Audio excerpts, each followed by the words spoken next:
অবশ্যই জামাত ইসলামীকে অবশ্যই ভোট দিবেন।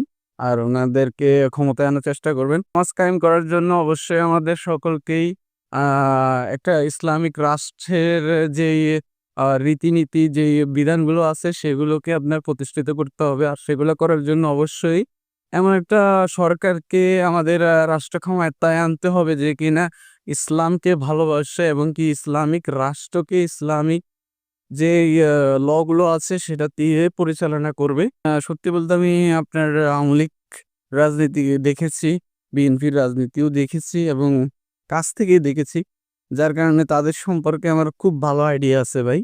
হ্যালো এভরিওয়ান, আসসালামু আলাইকুম। আশা করি আপনারা সকলেই ভালো আছেন। ফজরের নামাজের সময় আপনার রাস্তায় কোনো মানুষই থাকে না। একবার পুল খালি, গাড়ি ঘোড়া কিছু চলে। যার কারণে আপনার মন খুলে ভিডিও তৈরি করা যায়। কারণ আমি পাবলিক প্লেসে ওইভাবে ভালোভাবে ভিডিও তৈরি করতে পারি না। আনইজি ফিল হয়। তো এই কারণে আসলে আরো একটা উদ্দেশ্য যে ফজরের নামাজের সময় হাঁটতে ভালো লাগে। তার সাথে, সাথে আপনাদের জন্য ভিডিও করতেও আম মন খুলে করতে পারি। যার কারণে কোনো সমস্যা হয় না। একটু পরে মানুষ বের হয়ে যাবে। আপনার যার কারণে তখন আর ওইভাবে ভিডিও তৈরি করতে পারবে না। দা ভিডিও করার যে মন মানসিকতা তখন এটা হয়তোবা থাকবেও না। তো যার কারণে এখনই আপনার ভিডিও করতেছি। তো এই হচ্ছে অবস্থা। আমি হাঁটতে, হাঁটতে অলরেডি আমার বাসা থেকে অনেক দূর চলে আসছি। যার কারণে এখন আবার ব্যাক করব। এই হচ্ছে অবস্থা। তো আলহামদুলিল্লাহ আপনারা সকলে দোয়া করবেন যাতে করে আপনার আমার শরীর স্বাস্থ্য ভালো থাকে আর আপনাদের জন্য ভিডিও তৈরি করে দিতে পারি। আর একটা জিনিস অবশ্যই মনে রাখবেন ভাই, আমাদের সকলকেই নামাজ পড়তে হবে। দিন কায়েম করতে হবে, নামাজ আদায় করতে হবে এবং নামাজ কায়েম করতে হবে। তো নামাজ কায়েম করার জন্য অবশ্যই আমাদের সকলকেই একটা ইসলামিক রাষ্ট্রের যেই রীতিনীতি, যেই বিধানগুলো আছে সেগুলোকে আপনার প্রতিষ্ঠিত করতে হবে। আর সেগুলো করার জন্য অবশ্যই এমন একটা সরকারকে আমাদের রাষ্ট্র ক্ষমতায় আনতে হবে যে কিনা ইসলামকে ভালোবাসে এবং কি ইসলামিক রাষ্ট্রকে ইসলামিক যে ল গুলো আছে সেটা দিয়ে পরিচালনা করবে।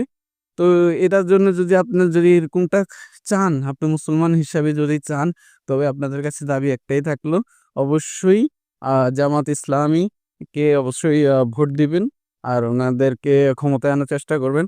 ভাই আমি সত্যি বলতে আমি আপনার আওয়ামী লীগ রাজনীতি দেখেছি, বিএনপির রাজনীতিও দেখেছি এবং কাছ থেকেই দেখেছি। যার কারণে তাদের সম্পর্কে আমার খুব ভালো আইডিয়া আছে ভাই। তো এখন যে সরকার পতন খাইছে এই কারণে আমি জামাত বলতেছি তা না। জামাত আমার আগে থেকে অনেক ভালো লাগতো। তো এই কারণে আমি আসলে জামাতে যোগ দেওয়া।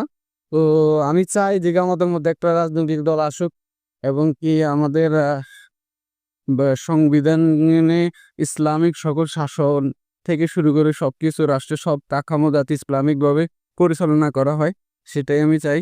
তো আপনারাও এই জিনিসটা চাইবেন। আর আপনাদের কাছে রিকোয়েস্ট থাকলো, আপনি সবকিছু বিবেচনা করে দেখেন। আপনার মূল্যবান ভোটটা দেওয়ার আগে একটাবার অন্তত যাচাই করে দেন কাকে দিচ্ছেন, কেন দিচ্ছেন, আর যাকে দিচ্ছেন সে আসলে আপনার ভোটটা পাওয়ার যোগ্য কিনা সেগুলো যাচাই বাছাই করে দেবেন। আপনাদের কাছে আমার সেই রিকোয়েস্ট।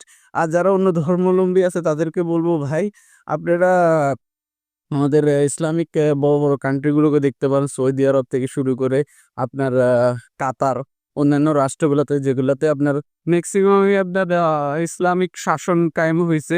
তো ওইসব রাষ্ট্রে আপনার ক্ষুদ্র গোষ্ঠী থেকে শুরু করে অন্য ধর্মাবলম্বীরা আ কতটা নিরাপদ সেটা বিবেচনা করে আপনারা জামাত ইসলামীকে ভোট দিতে পারেন। কারণ জামাত ইসলামী আমি মনে করি যে এমন একটা রাজনৈতিক সংগঠন যারা কিনা প্রপারলি ইসলামিক শরিয়া মোতাবেক। তো যদি একবার ইসলামিক শরিয়া মোতাবেক রাষ্ট্র পরিচালিত হয়, আমার বিশ্বাস এই দেশে হিন্দু, মুসলিম, বৌদ্ধ, খ্রিস্টান সবাই অনেক ভালোভাবে আরো ভালোভাবে আপনার চলাফেরা থেকে শুরু করে নিজেদের কাজকর্ম সবকিছু করতে পারবে ইনশাল্লাহ। আর আপনার যে ক্ষুদ্র নৃগোষ্ঠী আছে তারাও পারবে। এখন হয়তো অনেক রাজনৈতিক সীমাবদ্ধতা আছে যার কারণে অনেক রকম সমস্যা ফেস করতে হয়। তবে ইনশাল্লাহ যদি একবার রাষ্ট্রীয় ক্ষমতায় ইসলাম চলে আসে তখন এই সমস্যাগুলো থাকবে না। তো সকলকে এই কথাটা জানিয়েই আজকের মতো ভিডিওটা শেষ করতেছি। সকলে ভালো থাকবেন, সুস্থ থাকবেন। আল্লাহ হাফেজ।